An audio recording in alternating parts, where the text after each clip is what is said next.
Secret recipe MDH का जीरा SIP jaljeera मसाला। SIP SIP जीरा सिप जीरा सिप MDH का जलजीरा जीरा सिप MDH का जलजीरा जीरा सिप। अब नेटो का सब्र कभी भी खत्म हो सकता है।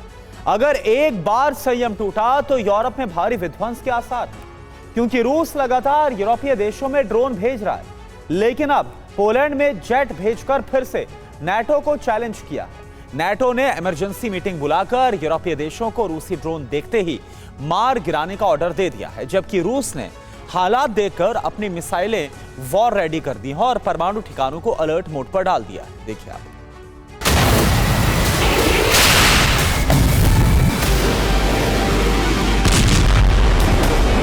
यूक्रेन में बारूदी जलजला आया हुआ है।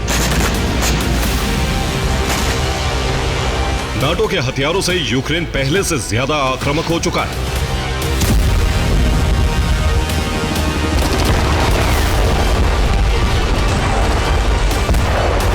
रूस के जीते हुए इलाकों में भी यूक्रेन हमले कर रहा है। कई पोस्ट को तबाह कर दिया है।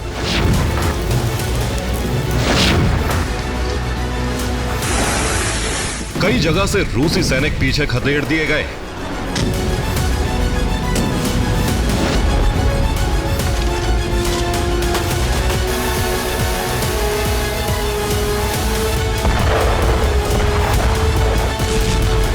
यूक्रेन मोर्चे पर बड़ा घमासान मचा है।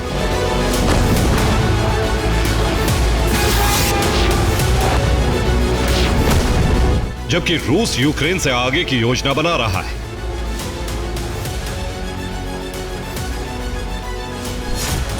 यूक्रेन में तबाही के बीच पोलैंड के एयर स्पेस में घुसपैठ की जा रही है, जिससे पोलैंड फ्रंट सुलगने का खतरा बढ़ गया है। कहीं रूस पोलैंड पर हमला न कर दे, क्योंकि पोलैंड से ही हथियार यूक्रेन पहुंचाए जा रहे हैं। इसीलिए रूस के टारगेट पर पोलैंड आ गया है। रूस को लेकर पेंटागन का अलर्ट है कि रूस प्रॉक्सी हमले करा सकता है।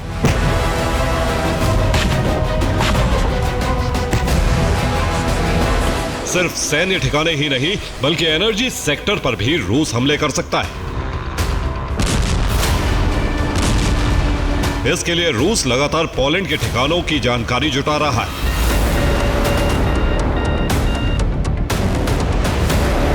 अब हालात ऐसे बन रहे हैं कि नाटो आर्टिकल 5 लागू करके युद्ध का ऐलान कर दे। इसीलिए यूरोपीय देश एक दूसरे के संपर्क में हैं।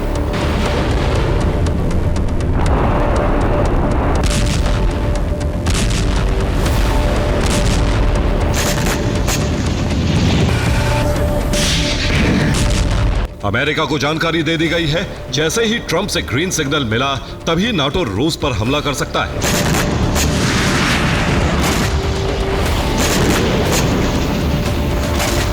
इस बीच सुरक्षा को लेकर बड़े इंतजाम किए जा रहे हैं।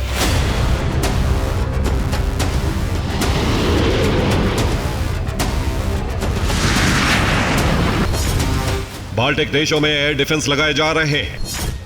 एस्टोनिया में 40 किलोमीटर लंबी ट्रेंच बनाई गई है।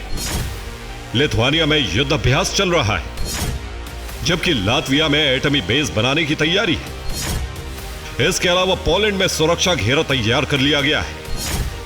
फिनलैंड ने बॉर्डर सील कर लिया है, जबकि जर्मनी ने रूस की निगरानी के लिए 2 सर्विलांस टीम बनाई है। इस बीच ब्रिटेन ने यूरोपीय देशों को रूसी ड्रोन मार गिराने के लिए कहा है। फ्रांस यूरोप में न्यूक्लियर अम्ब्रेला बनाने जा रहा है।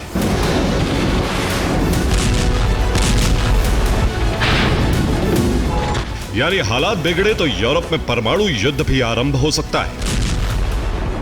रूस के हमले रोकने के लिए नाटो ने अलग अलग देशों में युद्ध अभ्यास शुरू कर दिया है।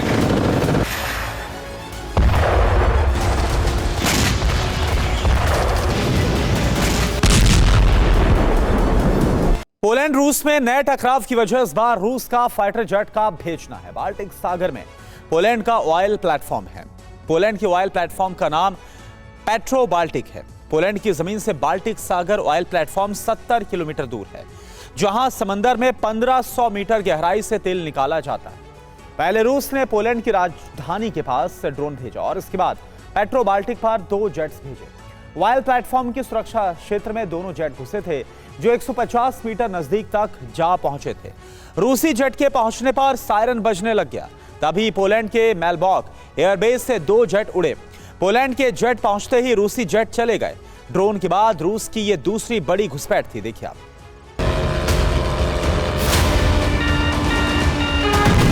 कई यूरोपीय देशों में रूसी ड्रोन पहुंच चुके हैं, जिससे यूरोप में घबराहट बढ़ गई।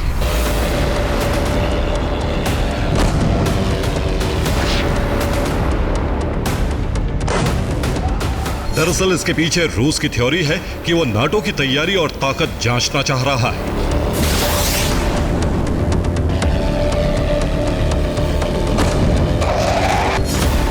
ISW ने कहा कि यूरोप में घुसपैठ कर रूस नाटो के रिस्पॉन्स और उसकी शक्ति का अंदाजा लगा रहा है। यानी रूस यूरोप में हमले से पहले तैयारी कर रहा है, जिससे हमले के दौरान उसे कम से कम नुकसान पहुंचे।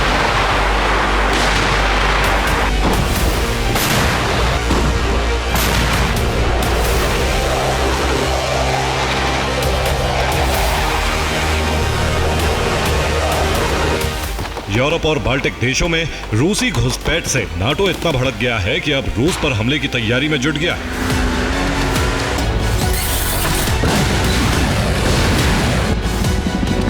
नाटो ने फरमान जारी कर दिया है, रूसी ड्रोन को देखते ही मार गिराया जाए। इसके अलावा हमले रोकने के लिए एंटी ड्रोन सिस्टम भी भिजवाए जा रहे हैं।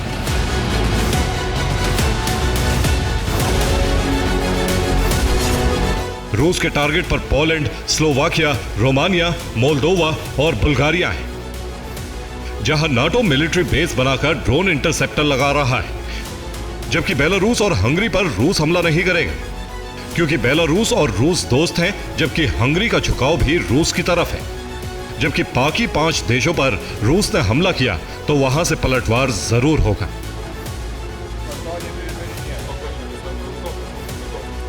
इस बीच चेक रिपब्लिक ने भी रूसी ड्रोन को शूट करने के लिए ब्रिगेड तैयार की है।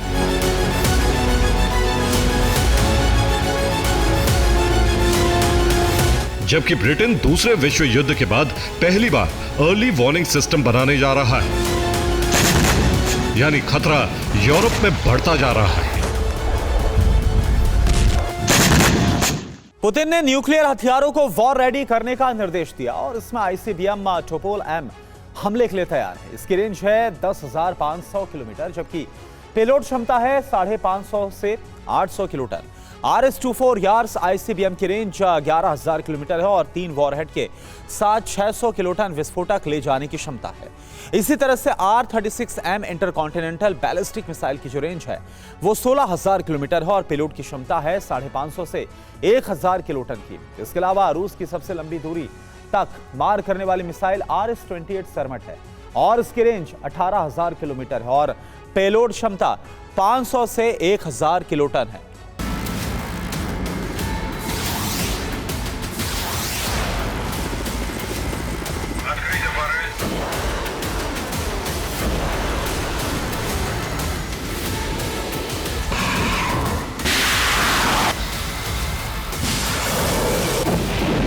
यूरोपीय देशों की तैयारी बता रही है कि खतरा बहुत बढ़ गया है। एक तरफ नाटो सेनाओं ने युद्ध अभ्यास शुरू कर दिया है, दूसरी तरफ नाटो के पूर्व जनरल ने कहा कि रूस पश्चिमी देशों को सिर्फ 5 दिन में खत्म कर देगा।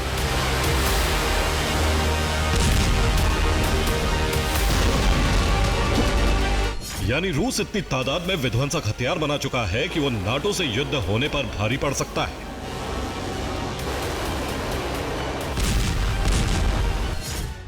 दरअसल पुतिन का यह पैटर्न रूस को शीत युद्ध से मिली सीख पर आधारित है।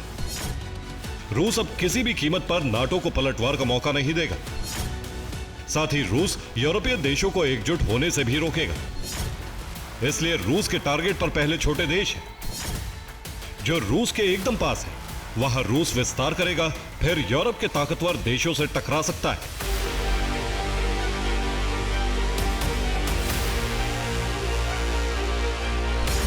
इस सब के बीच अमेरिका का रुख सबसे अहम होगा, क्योंकि शीत युद्ध के वक्त अमेरिका मुख्य धुरी में था। नाटो को अमेरिका ही कमांड कर रहा था। लेकिन इस दफा परिस्थितियां अलग है। ट्रंप ने अभी तक तस्वीर साफ नहीं की और नाटो देशों को यह पता है कि अगर अमेरिका साथ नहीं आया तो रूस यूरोप में विनाश मचा सकता है। Bureau report, TV9 Bharatvarsh. ये है सीक्रेट रेसिपी MDH का जीरा सिर्फ जलजीरा मसाला। Sip, sip, jeera